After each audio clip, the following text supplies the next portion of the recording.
Good morning students. आज हम पाठ 9 पंचमी विभक्ति अपादान कारक देखिए पुस्तक में देखिए का अध्ययन करेंगे। पंचमी विभक्ति दो जगह आती है। एक तो जब कोई चीज़ कहीं से अलग होती है तो जिससे अलग हो उसमें पंचमी विभक्ति होती है। जैसे पेड़ से पत्ते गिरे, वृक्षात पत्राणि पतंती, वृक्षात पत्रम पतति। और दूसरा होता है जब कहीं हम किसी चीज़ से डरते हैं तो जिससे डरते हैं उसमें पंचमी होती है। भीत्यर्थानाम भय हेतु सूत्र है इसका, जिससे हम डरें।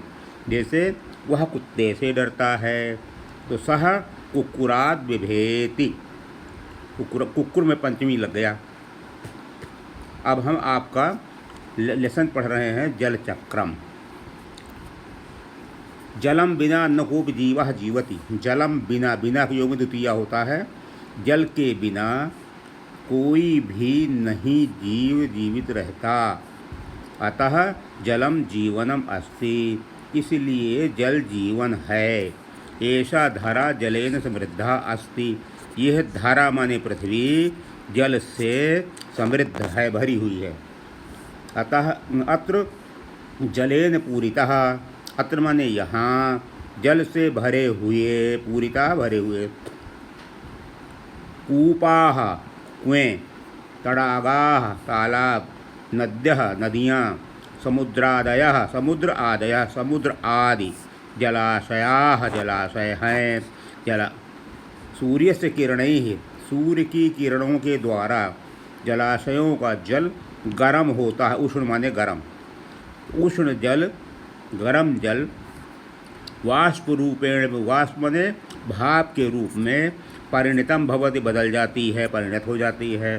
तद वाष्पम, वही तत् माने वह नपुंसकलिंग, वाष्पम भाप, तड़ागेभ्यः नदीभ्यः समुद्रादिभ्यः, तालाबों से, नदियों से और समुद्रों से ऊपर जाती है, ऊपर गच्छति। तद वाष्पम, वह वाष्प भाप मेघ बन जाता है। मेघ इति कथ्यते, इस ऐसे भाप को मेघ कहते हैं। मेघा ऊपर ऊपर गच्छति, बादल ऊपर ऊपर जाता है, एक वचन। यदा एषः मेघा, जब यह बादल शीतल होता है, तदा सह, तब वह वर्षति, वर्षा कर देता है। वर्षा जलेन, वर्षा के जल से सर्वे सभी जलाशय पूरिताः भवन्ति, भर जाते हैं।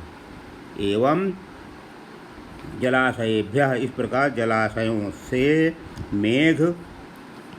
मेघात वर्षा, मेघ से वर्षा, बादल से वर्षा, और वर्षाभ्यः, और वर्षाओं से पुनः जलाशयाः, फिर से जलाशय। इति एतत् जलचक्रम कथ्यते, यह इसको जलचक्र कहते हैं।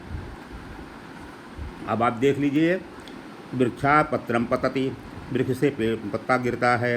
वृक्षाभ्याम, वृक्षों से पत्ते गिर रहे हैं। और वृक्षेभ्यः पुष्पाणि पतन्ति, वृक्षों से फूल गिर रहे हैं। एतस्याः शाखायाः किं पतति, इसकी शाखाओं से क्या गिर रहा है। एतस्याः शाखायाः फलम पतति, इसकी शाखाओं से, शाखा से फल गिर रहा है। वानराः, बंदर शाखाभ्यः अनेकानि फलम नमन्ति, अनेक फल लाते हैं। अब हम आ जाएंगे शब्द संग्रह पर। शब्द संग्रह पर कठिन शब्दों को अपनी कॉपी में लिखें और उसका अर्थ लिखिए। जल चक्रम के नीचे है कोपि, फिर आइए पूरिताः, कूपाः कुएं, तड़ागाः तालाब, नद्यः नदियाँ आपको मालूम ही है, जलाशयाः किरणैः, परिणतम कथ्यते। इनकी मीनिंग कॉपी में लिखें। उसके बाद में भी पंचमी विभक्ति के कुछ शब्द दिए गए हैं, इनका एक वचन, द्विवचन, बहुवचन रूप दिया गया। इसे आप पढ़ेंगे और पढ़ करके समझेंगे और कॉपी में भी कर लें। अब इसके बाद हम अभ्यास पर आएंगे। संस्कृत में उत्तर दें। किम जीवनम अस्ति।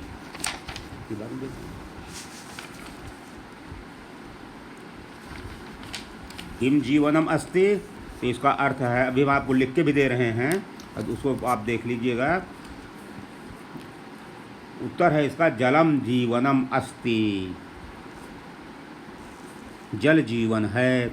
वाष्पम केभ्यः उपरि गच्छति, वाष्पम तडागेभ्यः नदीभ्यः समुद्रादिभ्यः उपरि गच्छति।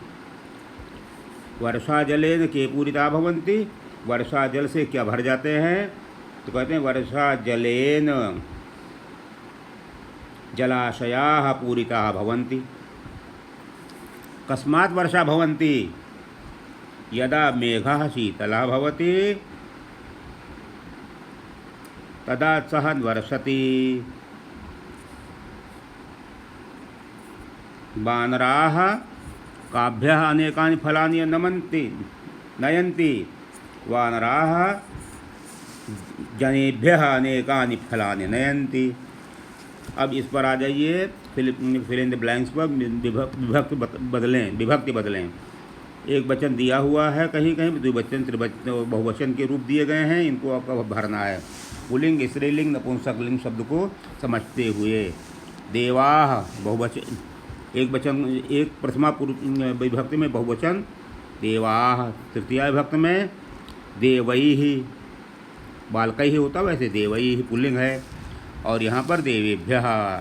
गायिका स्त्रीलिंग है, प्रथमा में बहुवचन में चूँकि पूछा गया तो गायिकाः, तृतीया में गायिका भी, बालिका बालिके बालिकाः, बालिकां बालिके बालकैः, बालकाय बालिका बालिकया बालिकाभ्याम बालिका भी।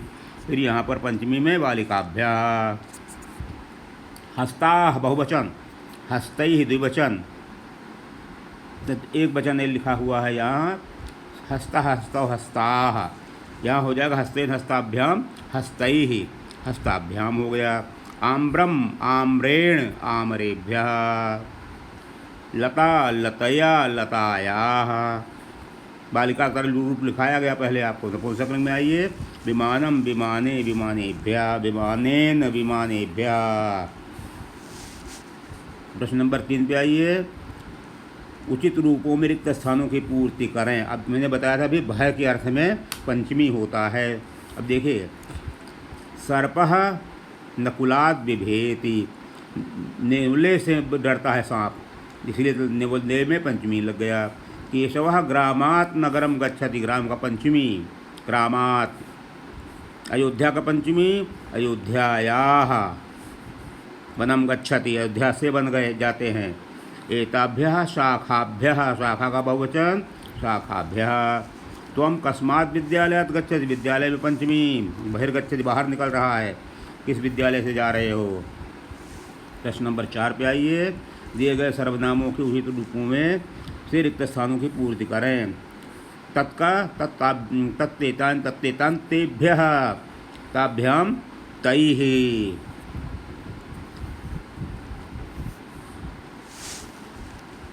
तेन ताभ्याम ताभ्यः, तस्मै ताभ्याम तेभ्यः, तस्मात् ताभ्याम तेभ्यः, बहुवचन हो गया, विद्यालयभ्यः है तो तस्मात् तेभ्याम तेभ्यः, यहाँ तेभ्यः हो जाएगा।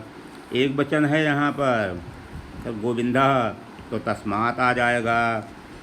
इसके बाद में मालायाः, बहुवचन है तो पंचमी लगाइए एतत् का, एताभ्यः मालाभ्यः। एषा बालिका कस्मादपि न बिभेति, फिर पंचमी भय के अर्थ में, किसी से भी नहीं डरती है, कस्मादपि। एतत् का बहुवचन, उनका पंचमी विभक्ति, एतेभ्यः वृक्षेभ्यः फलानि पतन्ति, इन वृक्षों से फल गिर रहे हैं। प्रश्न नंबर 5 आइए, वाक्यों को शुद्ध करें। नगरेण लिखा तृतीया, पंचमी करिए नगरात्। वृक्षे की जगह वृक्षेभ्यः, ताभि शाखाभि की ताभ्यः शाखाभ्यः। विद्यालयन जगह विद्यालयात्, ग्रामीण की जगह ग्रामात्। प्रश्न नंबर 6 पे आइए, अनुवाद करें।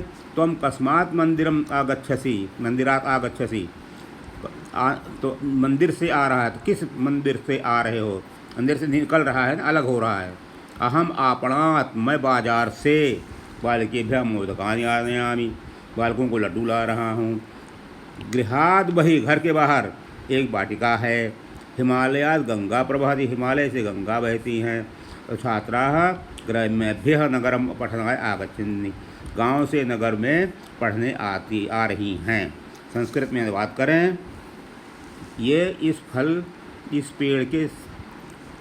इस पेड़ से गिर रहे हैं। एतानि फलानि अस्मात् वृक्षात् पतन्ति। मैं इसको अलग से आपको लिख के दे रहा हूँ, आप उनको इससे पहले वर्ड से लिखिएगा, उसके नीचे उनके आंसर लिखिएगा। वो ये छात्र विद्यालय से घर आ रहे हैं, इसका हो जाएगा एते छात्राः विद्यालयात् गृहम् आगच्छन्ति। मथुरा से मेरा मित्र आ रहा है, मथुरायाः मम मित्रम आगच्छति। सांप से कौन नहीं डरता? सर्पात्। कः न बिभेति, कौन इस वाटिका से बाहर आ रहा है? कः अस्मात् अस्याः वाटिकायाः बहिः आगच्छति, जा रहा है, बहिः गच्छति। It's okay, thank you.